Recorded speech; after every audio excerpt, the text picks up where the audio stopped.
Здравейте! За тези от вас, които са работили вече с нас, е добре известно, че ние не продаваме всичко и на всяка цена.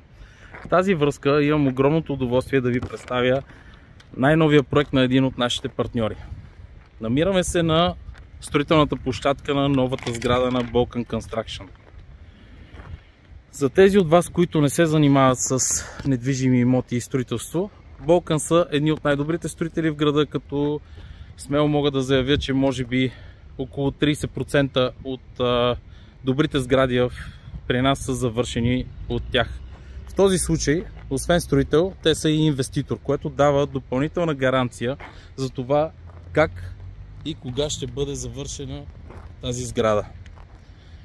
Тук разполагаме с партер и 5 етажа, които ще бъдат изпълнени с висока компетентност в тон с иновативна визия. Имаме за продажба както двустайни, малки и големи, така и тристайни апартаменти, като за повечето от тристайните се предвижда и втори санитарен възел, което в момента можем да кажем съвсем спокойно, че не е лукса, необходимост, тъй като знаем какво се случва в големите семейства. Също така тези апартаменти, много от тях разполагат с холове от по 30-40 квадратни метра. Сега една от най-интересните части на видеото. Намираме се в може би най-добрата зона на града за живеене. На 700 метра от идеалния център и буквално на една крачка от парка на града. Непосредствена близост до бившия аквапарк. Дано някой ден стане настоящ. Цената от 1400 евро е по-висока от средната за града, но и сградата, начина на изпълнение, както и локацията, и определено са над средните.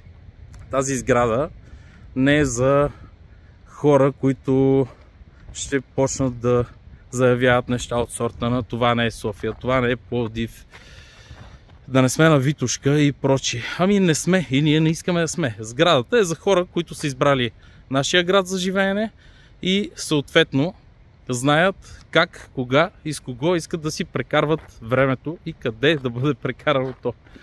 Така че, ако имате въпроси за начините на плащане, разпределенията и друго относно сградата, може да заповядате в офиса ни на Славянска 93А Гарант Properties за предварителни заявки 0894 705 882.